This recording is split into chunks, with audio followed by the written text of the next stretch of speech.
तो hello everyone, कैसे हैं आप लोग। और ये वीडियो मैं बनाने वाला था बहुत टाइम से, लेकिन बना नहीं पा रहा था क्योंकि शेड्यूल पूरा पैक था। तो जो मैं वन ऑन वन सेशंस ले रहा हूँ अभी, जिसमें मैं अपनी स्ट्रैटेजीज़ और स्टॉक सिलेक्शन सिखा रहा हूँ, तो वही मैं इस वीडियो में बताने वाला हूँ। क्योंकि इतने सारे सेशंस एक के बाद एक लेना थोड़ा सा मुश्किल होता जा रहा है। तो इस सेशन में मैं बताने वाला हूँ दोनों स्ट्रेटजीज़, उनका स्टॉक सिलेक्शन कैसे करना है और रिस्क मैनेजमेंट। ठीक है, तो स्टार्ट करते हैं सबसे पहले रिस्क मैनेजमेंट से। और रिस्क मैनेजमेंट के मेरे बहुत सिंपल दो रूल्स है। एक तो ये कि किसी भी एक ट्रेड में मैं अपना 1% से ज़्यादा रिस्क करता नहीं हूँ। जो मेरे कैपिटल का 1% है वो मेरा रिस्क रहता है पर ट्रेड। तो ये रूल मैं बहुत ही पहले से फॉलो करता आ रहा हूँ और काफ़ी अच्छा रूल है ये। और दूसरा जो रूल है वो ये है कि एक दिन में 5 से ज़्यादा ट्रेड मैं लेता नहीं हूँ। ठीक है, ये क्यों? क्योंकि मान लो अगर मैं 5 से ज़्यादा ट्रेड लेता हूँ, लेट्स से मैं 10 या 15 ट्रेड्स लेता हूँ एक दिन में, उसके बाद अगर मैं प्रॉफिटेबल भी रहूँगा तो भी मेरा टैक्स इतना लग जाएगा कि उसमें से मेरा बहुत सारा प्रॉफिट तो चला जाएगा। और अगर लेट्स से अगर मैं लॉस में रहता हूँ तब तो और ज़्यादा ऐड हो जाएगा लॉस में। तो इसीलिए ज़्यादा ट्रेड में लेता नहीं हूँ। एक रूल बना रखा है कि मैक्सिमम 5 ट्रेड लेने हैं। अगर उनसे कम भी लेता हूँ तो वो कोई प्रॉब्लम नहीं है, बट 5 से ज़्यादा ट्रेड लेने नहीं है। ठीक है, तो ये दोनों रूल्स मैं फॉलो करता हूँ रिस्क मैनेजमेंट में। और अब बात करते हैं स्टॉक सिलेक्शन की। तो स्टॉक सिलेक्शन के दो मेथड्स हैं। एक तो बहुत सिंपल है, मैंने ये यहाँ पर दो लिस्ट बना रखी है, निफ्टी 100 और निफ्टी 200 की।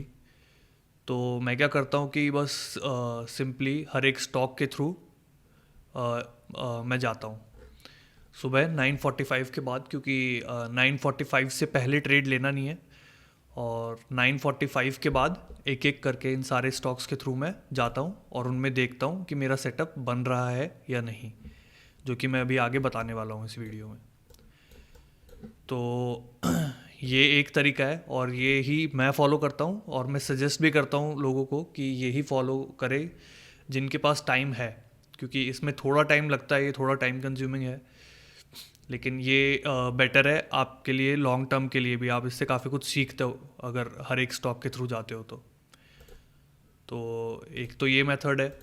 और दूसरा मेथड है कि जिनके पास ज़्यादा टाइम नहीं है, जैसे अगर आप लोग जॉब कर रहे हो या फिर पढ़ाई कर रहे हो, कुछ कॉलेज में हो, तो आप बस टाइप करो गूगल पे इकोनॉमिक टाइम्स आर्ली गेनर्स। ठीक है, तो ये साइट आ जाएगी। इकोनॉमिक टाइम्स साइट है, जैसे मनी कंट्रोल है और भी बहुत सी साइट्स है। बट इसका इंटरफेस मुझे काफ़ी सही लगता है तो मैं ये यूज़ करता हूँ। तो आपको बस गूगल करना है आर्ली गेनर्स और आर्ली लूजर्स इकोनॉमिक टाइम्स, फिर ये साइट खुल जाएगी। इसमें सबसे पहले ये मिड कैप आप हटा दो, क्योंकि अपने को सिर्फ लार्ज कैप्स में ही ट्रेड करना है। क्योंकि एक तो लिक्विडिटी रहती है लार्ज कैप्स में, तो स्लिपेज वगैरह और इन सब का डर नहीं है। दूसरी बात, जो लार्ज कैप्स रहते हैं उनमें लिक्विडिटी रहती है, तो बहुत ही क्लीन मूवमेंट्स देखने को मिलते हैं। ज़्यादा वैसे कैंडल्स आपको नहीं दिखेंगे, बहुत ज़्यादा विक होगी जिसकी और ये सब।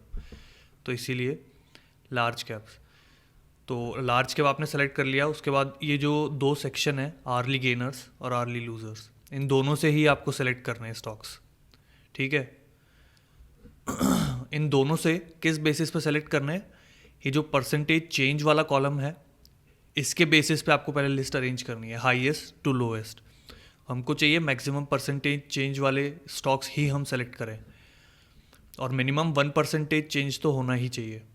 ठीक है, तो ऐसे आपको यहाँ से लूजर्स से भी और गेनर्स से भी सेलेक्ट करने हैं स्टॉक्स। और ये लिस्ट जो है वो हर थोड़ी देर में रिफ़्रेश होती रहती है। ठीक है, तो आप हर आधे घंटे में यहाँ पर आ सकते हो और नए स्टॉक्स उठा सकते हो और उनमें सेटअप्स देख सकते हो, जो मैं बताने वाला हूँ अभी आगे। ठीक है, तो ये आपका दूसरा मेथड हो गया स्टॉक सिलेक्शन का। अब बात कर लेते हैं सेटअप्स की। ठीक है, तो दो सेटअप्स है, पहला ट्रेंड कंटिन्यूएशन स्ट्रैटेजी है, दूसरी मीन रिवर्जन स्ट्रैटेजी है। पहले ट्रेंड कंटिन्यूएशन स्ट्रैटेजी की बात करते हैं। तो ट्रेंड कंटिन्यूएशन होता क्या है एक्चुअली, कि जब कोई स्टॉक हायर हाई लो और हायर लोज बनाता है, फॉर एग्जांपल एक वन साइडेड मूव देता है, देन थोड़ा पुल बैक या कंसोलिडेशन लेता है, देन अगेन उसी ट्रेंड में कंटिन्यू करता है, उसको हम लोग बोलते हैं ट्रेंड कंटिन्यूएशन। ठीक है, तो इस वाली स्ट्रैटेजी में हमारा टाइम फ्रेम रहेगा 5 मिनट 5 मिनट्स और इंडिकेटर हमारा रहेगा वीवैप। ठीक है, वीवैप अगर आप लोगों को पता नहीं है तो वॉल्यूम वेटेड एवरेज प्राइस इसका नाम रहता है, और इसमें वॉल्यूम का फैक्टर आ जाता है। तो जहाँ वॉल्यूम रहती है वहाँ ये वीवैप मूव करता है, नहीं तो ये फ्लैट टाइप का रहता है। तो इसको काफ़ी इंस्टीट्यूशंस और ये सब भी यूज़ करते हैं, जिससे हमें पता चल जाता है कि कौन सी स्टॉक में वॉल्यूम के साथ ट्रेडिंग हो रही है, तो हम भी उसका फ़ायदा उठा सकते हैं। ठीक है, तो अब आपने वीवैप लगा दिया और आपका 5 मिनट टाइम फ्रेम हो गया। उसके बाद 9:45 से पहले आपको ट्रेड नहीं करना है। उसके बाद सबसे पहली चीज़, जब आप स्टॉक सेलेक्ट कर रहे होंगे तो आपको ये स्पॉट करना है कि कौन से स्टॉक्स में एक अच्छा वन डायरेक्शनल मूव है, चाहे ऊपर की तरफ हो या नीचे की तरफ हो। ठीक है, एक अच्छा मोमेंटम, एक अच्छा वन डायरेक्शनल मूव, जैसे कि इस चार्ट में आपको दिख रहा है, तो ऐसा मूव आपको स्पॉट करना है। उसके बाद सारे ऐसे मूव्स वाले स्टॉक आपको सेलेक्ट करके अपनी वॉच लिस्ट में रख लेना है। उसके बाद आपको वेट करना है कि कब ये प्राइस एक बाउंस लेगा वीवैप पर। ठीक है, जैसे इस वाले चार्ट में इसने लिया है, तो यहाँ पर इस रेड कैंडल ने यहाँ पर टच किया नहीं है वीवैप को, थोड़ा सा रह गया ये, और हम वेट करेंगे। उसके बाद ये जो ग्रीन कैंडल है, इसने इस पे एक बाउंस लिया है। तो ये आप लोग याद रखना कि बाउंस लेने का मतलब है कि वीवैप को टच तो करना चाहिए, लेकिन ऐसा ना हो कि वीवैप के नीचे क्लोज ही दे दे वो कैंडल, क्योंकि फिर वो कैंसिल कर सकते हो आप उस स्टॉक को, अगर ऐसा हो जाता है तो। ठीक है, तो आपको ये याद रखना है कि बस टच करना चाहिए वीवैप को, विक पूरा क्लोज नीचे नहीं देना चाहिए। तो एक बार बाउंस ले लिया जिस कैंडल ने वीवैप पर, आपको क्या करना है, उस कैंडल के हाई पर अपनी एंट्री लगानी है। कब? जब वो कैंडल बनना ख़त्म हो जाएगी उसके बाद। फॉर एग्जांपल 11:30 की ये कैंडल है, तो 11:35 पे ये बनना ख़त्म हो जाएगी। उस टाइम आपको इस कैंडल के हाई पे, जो कि है 130.30, तो आपको 130.35 पे अपना एंट्री प्लेस करना है। और इस कैंडल के लो पे, जो कि है 130, तो आपको 129.95, अपन 0.05 पॉइंट्स का बफर देंगे दोनों एंट्री और एग्जिट स्टॉप लॉस की उस पर।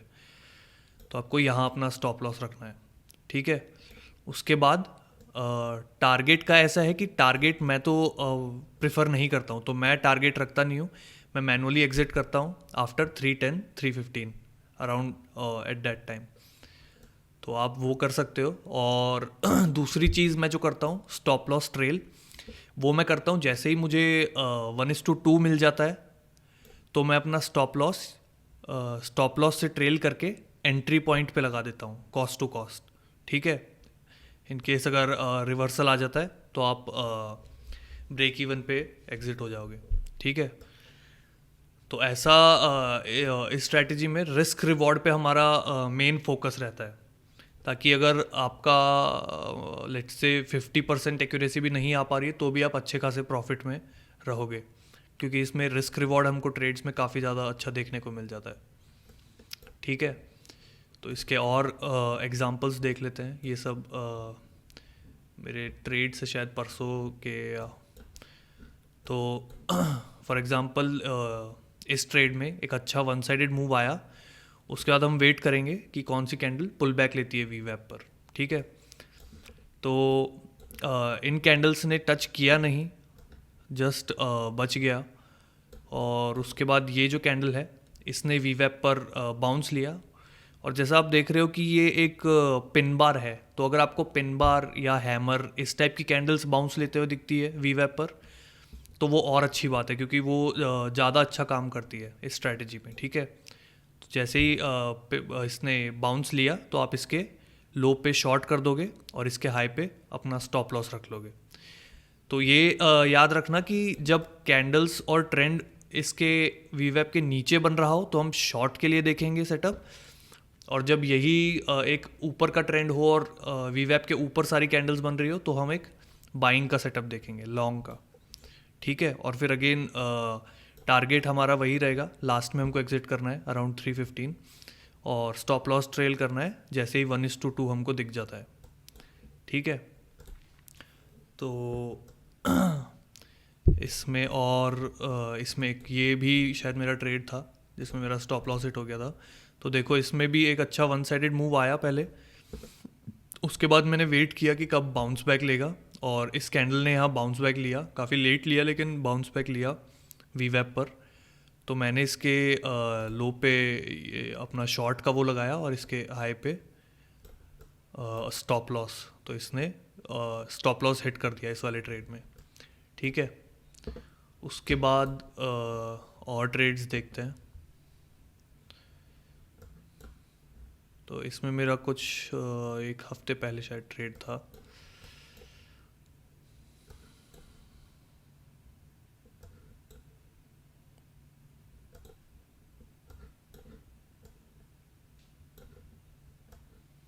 तो इसमें गाइस इस स्ट्रैटेजी में सबसे पहले आपको ये बात याद रखनी है कि 9:45 से पहले आपको ट्रेड नहीं लेना है, चाहे कुछ भी हो जाए, क्योंकि तब तक हमको स्पॉट करना है एक अच्छा वन साइडेड मूव। और ये पता नहीं 30 से पहले डायरेक्ट 24 कैसे दिखा रहा है, इसको थोड़ा रिफ्रेश करके देखते हैं।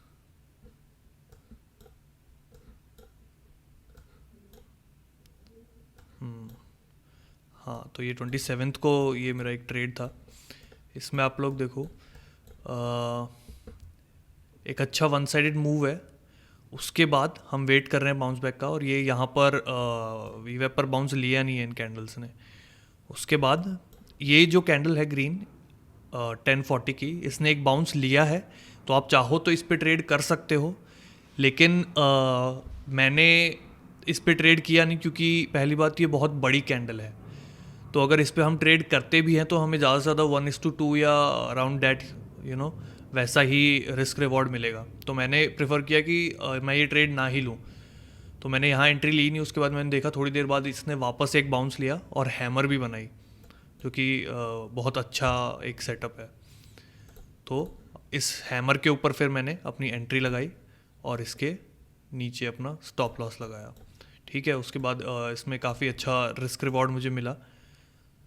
और फिर इसमें भी वही है, सारी ट्रेड्स में आपको करना यही है कि एग्ज़िट आपको मैनुअली करना है एट अराउंड 310 315, और 1:2 दिखते ही आपको बस स्टॉप लॉस ट्रेल कर लेना है। ठीक है, और ट्रेड्स देखते हैं इसमें।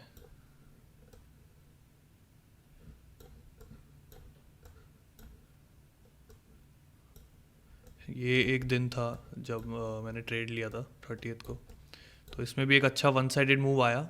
उसके बाद ये इस कैंडल ने यहाँ हैमर बना लिया है वी वेब पर।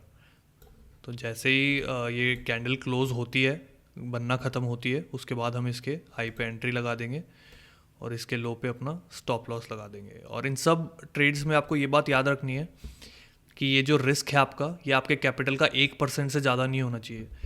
मैंने जब से शुरू किया है मैं 1% वाला रूल फॉलो कर रहा हूँ, लेकिन अब जब मेरा कैपिटल थोड़ा बड़ा हो गया है तो मैंने उसको और कम करके 0.25% कर दिया है। तो अभी मेरा रिस्क इसका 0.25% रहता है कैपिटल का। ठीक है, और उसके बाद आप ये ट्रेंड अच्छा राइड कर सकते हो, 1:2 मिलते ही स्टॉप लॉस ट्रेल कर सकते हो कॉस्ट टू कॉस्ट।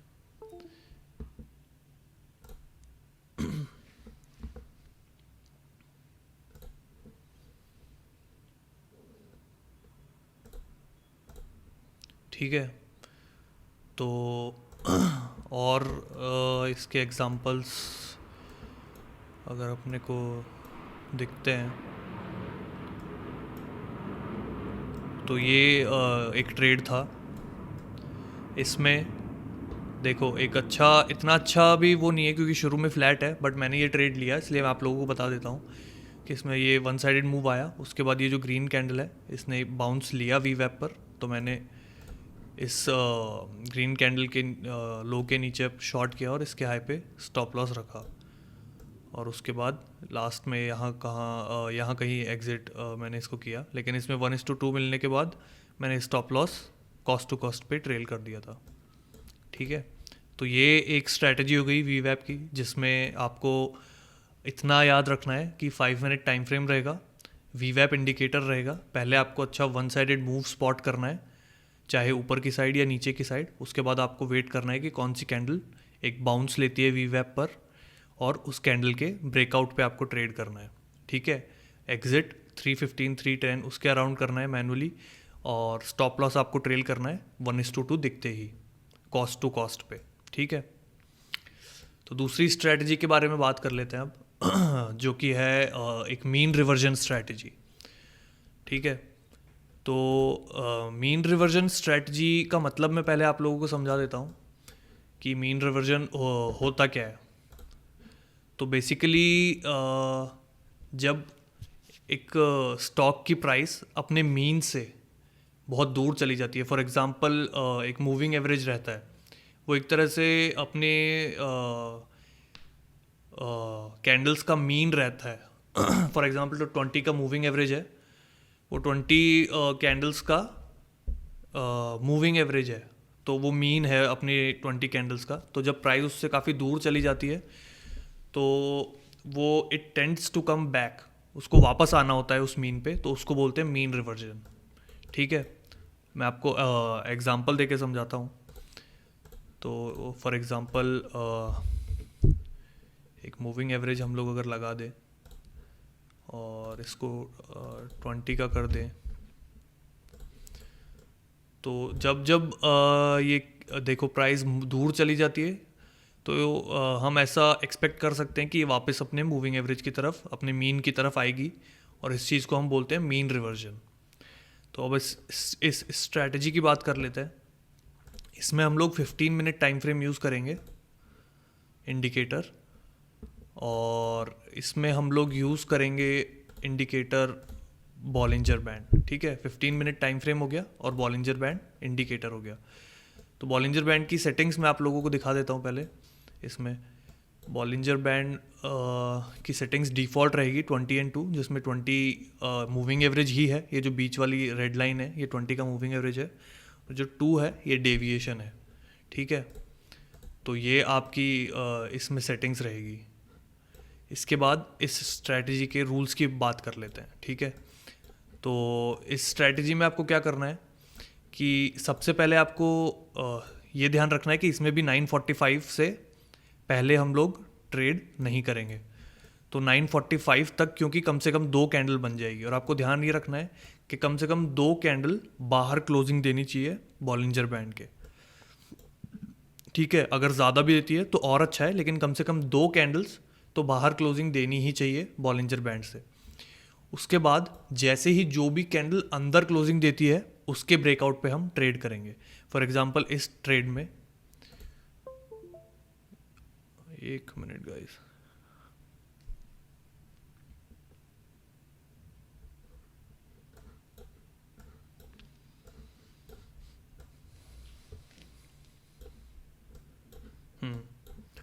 ओके, तो मैं बता रहा था कि पहले 2 कैंडल्स बाहर क्लोजिंग देनी चाहिए बॉलिंजर बैंड से, चाहे तो ज़्यादा भी दे सकती है, लेकिन मिनिमम 2 कैंडल्स देनी ही चाहिए, क्योंकि 9:45 तक ख़त्म होती है दोनों कैंडल्स, तो हमें तब तक वैसे भी ट्रेड करना नहीं है। तो जैसे ही जो भी कैंडल उसके बाद अंदर क्लोजिंग देती है बॉलिंजर बैंड के, उसके ब्रेकआउट पे हमको अपना ट्रेड लगाना है। ठीक है, और ये बात आप लोग याद रखना कि अगर ये कैंडल्स बाहर क्लोजिंग दे रही हो, बॉलिंजर बैंड के नीचे है, तो हम बाइंग का सेटअप देखेंगे, क्योंकि हम फिर उसको चाहते हैं कि ये मीन की तरफ जाए प्राइस, जो कि ये रेड लाइन है। और अगर ऊपर कैंडल्स फॉर्म होती है तो हम शॉर्ट सेलिंग का सेटअप्स देखेंगे। ठीक है, तो इस वाले केस में बाहर क्लोजिंग दी इन कैंडल्स ने, उसके बाद जैसे ही इस कैंडल ने अंदर क्लोजिंग दी तो हम इस कैंडल के बनने के बाद, एक बार ये कैंडल फिनिश हो गई, उसके बाद इसके हाई के ऊपर अपना एंट्री लगाएंगे और इसके लो के नीचे अपना स्टॉप लॉस लगाएंगे। इस केस में अगर आपको लग रहा है कि बहुत छोटी कैंडल है और स्टॉप लॉस आराम से हिट हो सकता है, तो थोड़ा सेफ रखने के लिए आप जो स्विंग लो है उसके नीचे यहाँ भी स्टॉप लॉस रख सकते हो। और अगर आपको थोड़ा एग्रेसिव रहना है तो आप इस कैंडल के नीचे ही अपना स्टॉप लॉस लगा सकते हो, ठीक है। फिर इसमें एग्जिट का और स्टॉप लॉस ट्रेल का सेम रूल है। एग्जिट आपको 315 पे करना है और स्टॉप लॉस आप ट्रेल कर सकते हो कॉस्ट टू कॉस्ट पे, जहाँ एंट्री ली थी, वंस यू गेट 1:2, ठीक है। तो ये एक ट्रेड था मेरा। और जैसे ये भी एक ट्रेड था, जो फर्स्ट 2 कैंडल्स है उन्होंने बाहर क्लोजिंग दी, फिर जैसे ही इस थर्ड कैंडल ने अंदर क्लोजिंग दी बॉलिंजर बैंड के, तो मैंने इसके हाई पे अपना एंट्री लगाया और इसके लो पे कैंडल के स्टॉप लॉस लगाया। उसके बाद लास्ट में 315 पे मैनुअली एग्जिट करना है आपको, ठीक है। उसके बाद इसके और ट्रेड्स की बात कर लेते हैं। इस वाले में शायद नहीं है, तो इंडिगो में देखते हैं।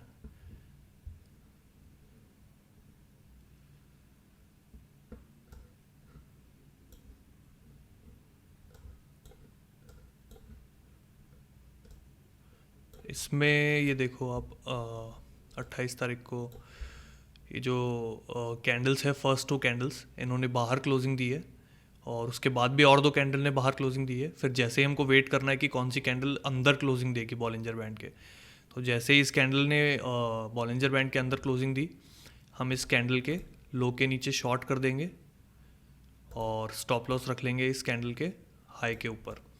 उसके बाद आराम से आप लास्ट तक ट्रेंड राइड कर सकते हो। जैसे इस केस में देखिए इंडिगो के जो फर्स्ट 2 कैंडल्स है उन्होंने बाहर क्लोजिंग दी है और भी 2 कैंडल ने बाहर क्लोजिंग दी है। उसके बाद ये जो 5th कैंडल है इसने अंदर क्लोजिंग दी, तो हम इसके लो पर शॉर्ट कर देंगे और इसके हाई पे अपना स्टॉप लॉस रख लेंगे। उसके बाद लास्ट में 315 तक आप इसमें अच्छा रिस्क रिवॉर्ड ले सकते हो, ठीक है। तो ये हो गया अपना शॉर्ट सेलिंग का एक सेटअप। और ये अपना लॉन्ग का एक सेटअप हो गया इसी में कि फर्स्ट 2 कैंडल्स ने बाहर क्लोजिंग दी, फिर थर्ड कैंडल ने जैसे ही अंदर क्लोजिंग दी, तो इसके हाई पे आप अपनी एंट्री लगा लो और इसके लो पे स्टॉप लॉस लगा लो। तो ये दोनों स्ट्रैटेजीज़ थी। एक ट्रेंड कंटिन्यूएशन जिसमें वीवैप और 5 मिनट टाइम फ्रेम यूज़ करेंगे एंड बाउंस बैक के लिए हम वेट करेंगे, और दूसरा मीन रिवर्जन जिसमें भी हम एक रिवर्सल का वेट करेंगे जैसे ही कोई कैंडल बॉलिंजर बैंड के अंदर क्लोज देती है, ठीक है। तो ये दोनों स्ट्रैटेजीज़ हो गई। और इसके अलावा 2 स्टॉक सिलेक्शन आपके हो गए जो मैंने बताया, कि एक जो मैनुअली आपको सारे स्टॉक्स के थ्रू जाना है और जो मैं भी करता हूँ निफ्टी 100 के लिस्ट में, और दूसरा हो गया आपका इकोनॉमिक टाइम्स पे आप जाकर आर्ली गेनर्स और लूजर्स से स्टॉक पिक कर सकते हो, ठीक है। और तीसरा रिस्क मैनेजमेंट आपका हो गया 1% रिस्क पर ट्रेड मैक्सिमम अपने कैपिटल का, और दूसरा नो मोर देन 5 ट्रेड्स, ठीक है। 5 ट्रेड से ज़्यादा आपको एक दिन में लेने नहीं है। तो ये था। और अगर आपको स्टार्ट करने के बाद कोई भी डाउट्स आते हैं या फिर कोई भी दिक्कत आती है, तो आप मेरे को इंस्टाग्राम पे मैसेज कर सकते हो या फिर ईमेल भी कर सकते हो, ठीक है। Thank you.